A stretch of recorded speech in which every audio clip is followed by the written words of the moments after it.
अध्यक्ष महोदय, किसी भी देश में जनता सत्ता पक्ष को और विपक्ष को अलग अलग दायित्व सौंपती है, दोनों को अलग अलग दायित्व। और हेल्दी डेमोक्रेसी में तो स्वाभाविक है, सत्ता पक्ष का काम होता है जनता के हितों को ध्यान में रखते हुए कार्य करना, और विपक्ष का काम होता है सरकार से जनता के मुद्दों से संबंधित जरूरी प्रश्न पूछना। ऑपरेशन सिंदूर क्यों शुरू किया गया, इसकी जानकारी पहले भी दी गई है और आज भी मैंने सदन को दी है। अध्यक्ष महोदय, कभी कभी हमारे प्रतिपक्ष के लोग ये पूछते रहे हैं कि हमारे कितने बीमार गिरे। मुझे लगता है उनका यह प्रश्न हमारी राष्ट्रीय जनभावनाओं का सही से प्रतिनिधित्व नहीं कर रहा है। मुझे लगता है उन्होंने एक बार भी हमसे यह नहीं पूछा कि हमारी सेनाओं ने दुश्मन के कितने विमान मार गिराए।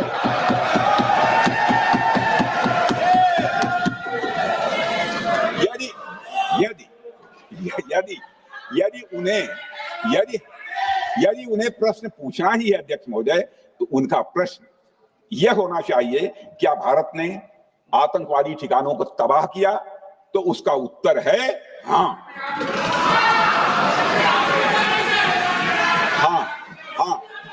मैं विपक्ष के सम्मानित साथियों से कहना चाहता हूं कि आपको प्रश्न पूछना है तो यह प्रश्न पूछिए, क्या ऑपरेशन सिंदूर सफल रहा? तो उसका उत्तर है हाँ।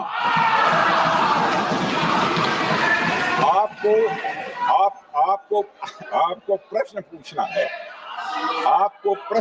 है तो यह प्रश्न पूछिए कि जिन आतंकियों ने हमारी बहनों, हमारी बेटियों का सिंदूर मिटाया, क्या हमारी सेनाओं ने ऑपरेशन सिंदूर में उन आतंकियों के आकाओं को मिटाया? तो इसका उत्तर है हाँ। और आपको प्रश्न पूछना है तो यह पूछिए कि इस ऑपरेशन में क्या हमारे जाबाज सैनिकों को कोई क्षति हुई है? तो उसका उत्तर है नहीं। अध्यक्ष महोदय, लक्ष्य जब बड़े हो तो अपेक्षाकृत छोटे मुद्दों पर हमारा ध्यान नहीं जाना चाहिए।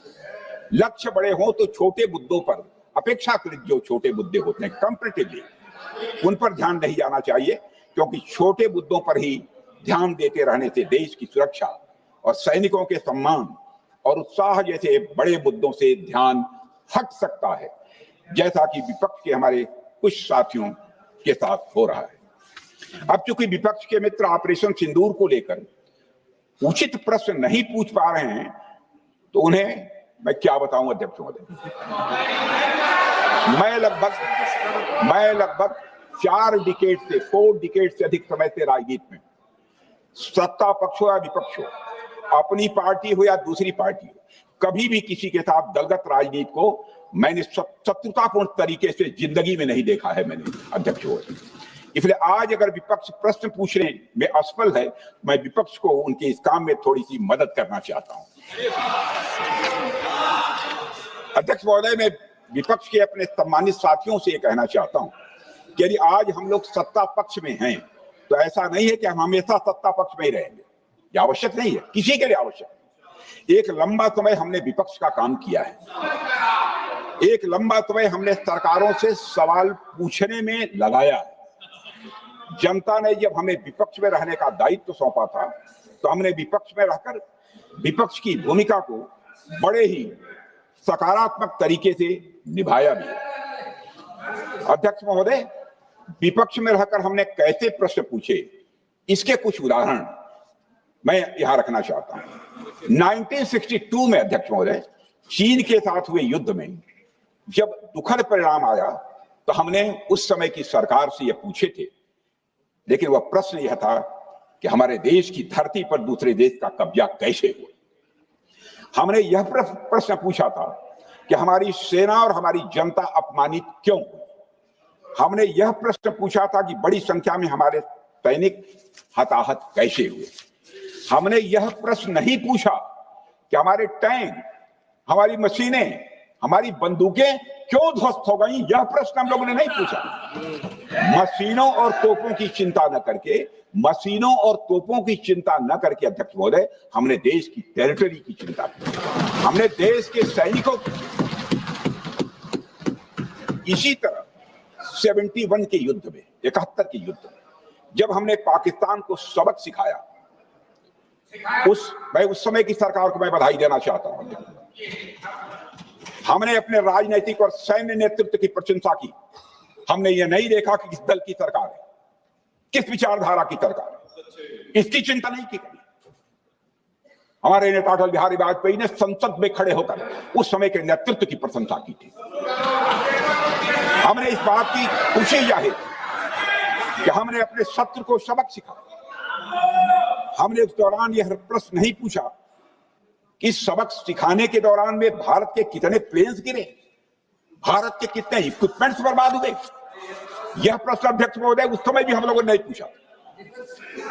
अध्यक्ष महोदय, यदि मैं इसे और भी प्रैक्टिकल तरीके से समझाऊं, तो किसी भी परीक्षा के परिणाम में रिजल्ट मैटर करता है। यदि किसी परीक्षा में कोई बच्चा अच्छे मार्क्स लेकर आ रहा है तो हमारे लिए उसके मार्क्स मैटर करने चाहिए। हमें इस बात का ध्यान नहीं रखना चाहिए कि एग्जाम के दौरान उसकी पेंसिल टूट गई थी या उसकी पेन खो गई।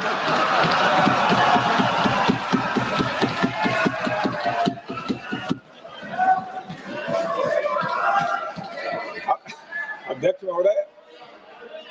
महोदय, अल्टीमेटली रिजल्ट मैटर करता है, और रिजल्ट यह है अध्यक्ष महोदय, अल्टीमेटली रिजल्ट मैटर करता है, और रिजल्ट यह है अध्यक्ष महोदय कि ऑपरेशन सिंदूर के दौरान हमारी सेनाओं ने जो लक्ष्य निर्धारित किया था, उन लक्ष्यों को पूर्ण रूप से प्राप्त करने में हमने कामयाबी हासिल की।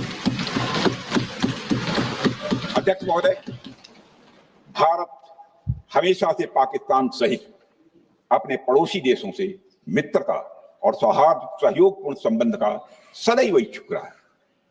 इसके लिए भारत की सभी सरकारों ने ईमानदारी से प्रयास भी किए हैं।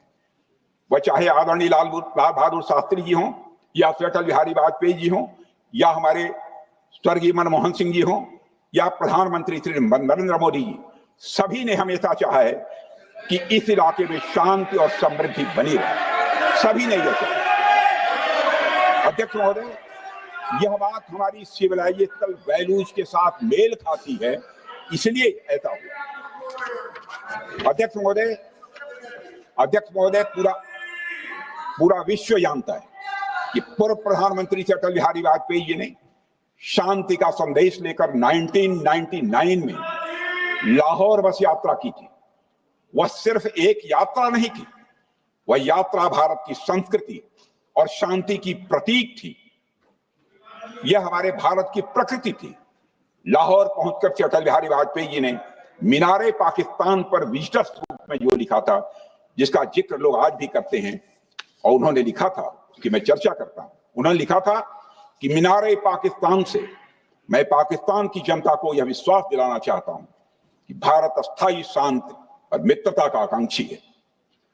मैंने पहले भी कहा है और फिर भी कहता हूं, एक स्थिर और समृद्ध पाकिस्तान भारत के हित में है, इसमें कोई संदेह नहीं होना चाहिए। अध्यक्ष महोदय, यह हमारी सोच थी, यह हमारी शांति की पहल थी। यह पहल हमारी हजारों साल पुरानी सांस्कृतिक चेतना, हमारी नैतिक शक्ति और हमारी सभ्यता के उन मूल्यों से निकली थी जो शांति को शक्ति मानती है। अध्यक्ष महोदय, लेकिन हमारे शांति के प्रयास को हमारी नाइविटी, उदारता या सरलता समझ लिया गया।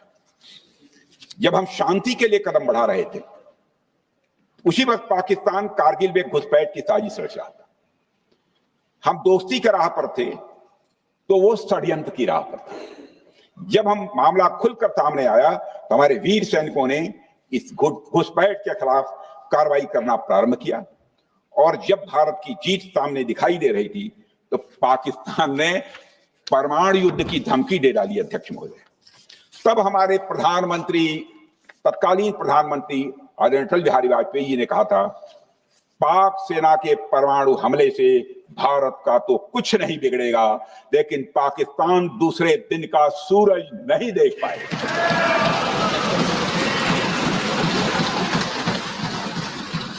यानी अटल जी जो शांति का पैगाम लेकर गए, वही अटल जी शक्ति का भी परिचय देने में तनिक भी नहीं हिचके। यही है भारत।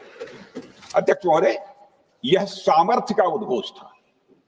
यह एक स्पष्ट संदेश था कि भारत शांति चाहता है, लेकिन अगर कोई हमारी संप्रभुता को चुनौती देगा तो उसका जवाब भी उतनी ही दृढ़ता से दिया जाएगा। अध्यक्ष महोदय, 2015 में जब हमारे प्रधानमंत्री मोदी जी ने लाहौर जाकर नवाज शरीफ से मुलाकात की, तो भारत ने फिर से दोस्ती का हाथ बढ़ाया।